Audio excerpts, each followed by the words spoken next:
Okay, so yesterday I forgot to do videos over Proverbs and Esther, so this is gonna be a makeup video.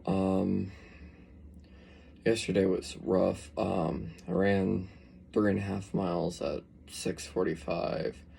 Got home, showered, got a little something to eat, and then I had to immediately rush back over to band camp.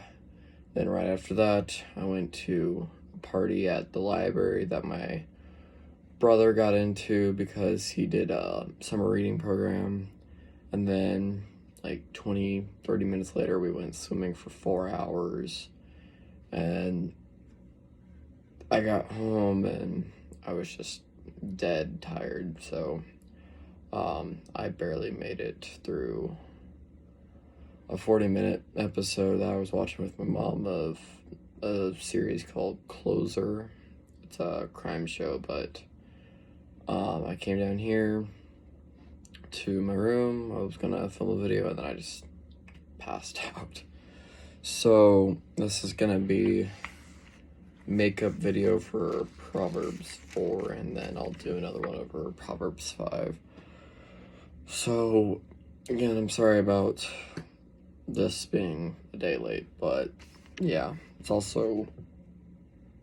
not that late, but it's like an hour over when I usually film, but it's fine. Proverbs 4.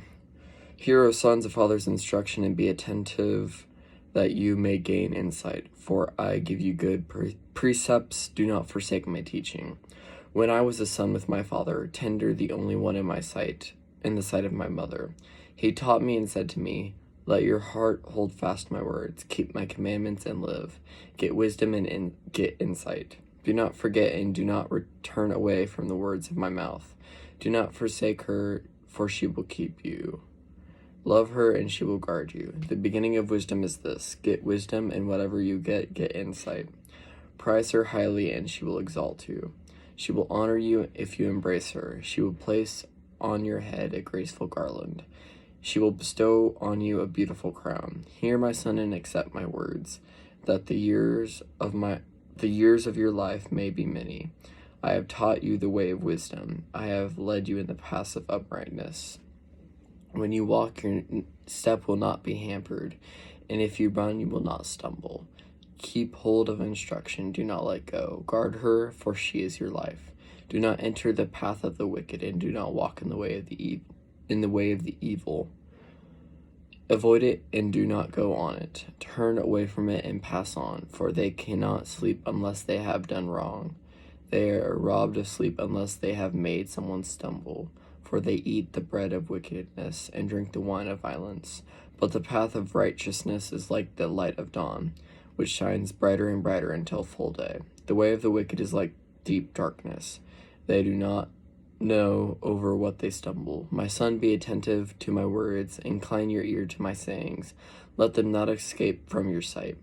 Keep them within your heart, for they are life to those who find them and healing to all their flesh. Keep your heart with all vigilance, for from it flow the springs of life. Put away from you crooked speech, and put devious talk far from you. Let your eyes look directly forward, and your gaze be straight before you. Ponder the path of your feet, then all your ways will be sure. Do not swerve to the right or to the left. Turn your foot away from evil. Besides my ability to not speak, the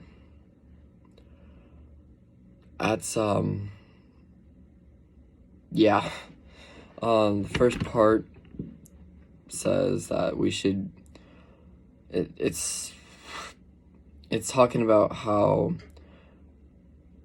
every son should hear a father's instruction and not just tune it out and not pay attention, but we're supposed to be attention, and if we do, we'll gain wisdom and insight from it. And it says that when the father was a son, he listened to his father and he got wisdom and got insight from it. And so now he's telling his own son, that he should do the same. Get wisdom and get insight. Do not forget and do not turn away from the words of my mouth. That's verse 5. And then it goes on. It talks about wisdom in verse 6 through 9. Do not forsake her, and she will keep you. Love her, and she will guard you. The beginning of wisdom is this: get wisdom, and whatever you get insight. Prize her highly, and she will exalt you. She will honor you if you embrace her. She will place on your head a graceful garland. She will bestow on you a beautiful crown. And then he goes on, just tell him to listen and keep his words that he's learned from all the years of his life, and that if he does accept these words, that the years of his life will be many. And he says that in verse 11, I have taught you the way of wisdom, I have led you in the paths of uprightness. When you walk, your step will not be hampered, and if you run, you will not stumble. Keep hold of instruction, do not let go. Guard her, for she is your life. So he's telling his son to hold on to wisdom, and then he warns him to not let go and guard her, for she is your life. So he's saying that wisdom is how you stay alive, how you keep from sinning. Now, it's not a guarantee. Nothing in Proverbs is a guarantee. Now, it's not bad. It's very good. It's not a guarantee. Nothing is a guarantee in Proverbs. Like, if you listen to your mother and your father, your years will be many in life. Yes and no. It's not a guarantee. So it's not a guarantee that you won't stumble or you won't sin. You will, but just like in Proverbs 24:16, for a righteous man may fall 7 times and get up again. A wicked man will fall into calamity, or a foolish man will fall into calamity. So it's not a guarantee, but it's still it's a method of prevention, if that makes sense. So, like, if you live in the tropics, you can get, like, disaster prevention. It's not a guarantee, but it'll help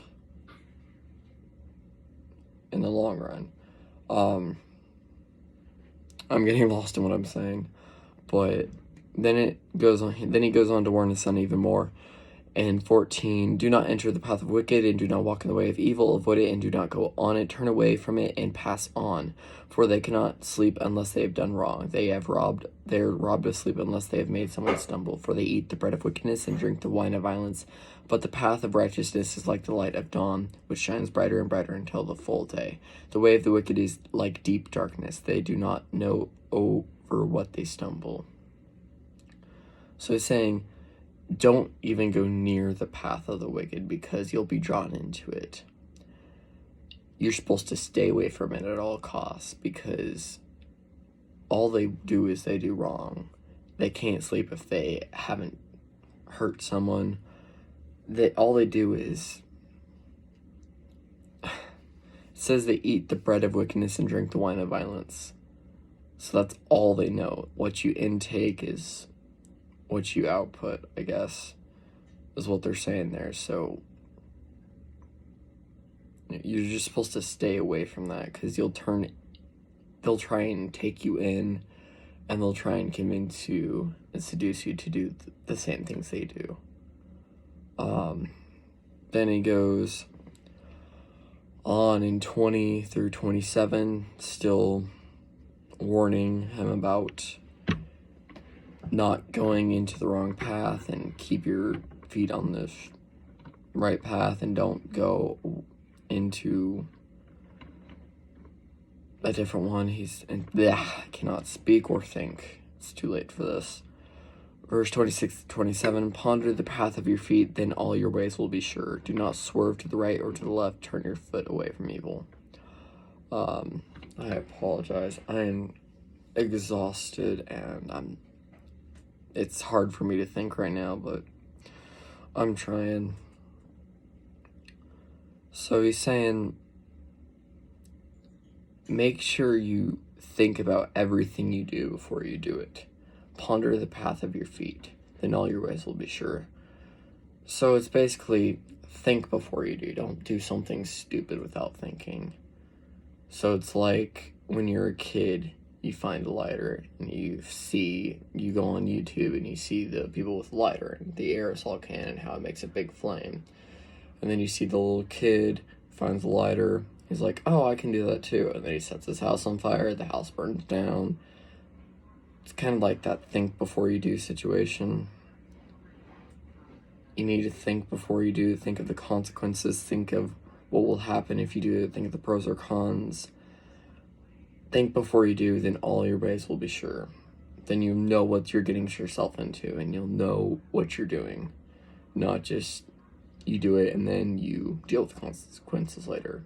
You don't do that. You have to think before you do. Make sure you know what you're doing before you do it. And then he says, do not swerve to the right or to the left. Turn your foot away from evil. So he's saying, keep on the path to God and don't even look at evil. Turn your foot away. Don't even look at it. So that's pretty much it. I'm sorry if this is really bad, probably, because my brain is just on shutdown mode. But yeah, that's pretty much all I have for Proverbs 4. So just continue to read a chapter of Proverbs every single day, just like in all the other videos. So yeah, this is last month of Proverbs chapter 4. Hopefully I'll be more awake for Proverbs 5, and I hopefully will be more awake tomorrow, because this is pretty bad. But yeah, later.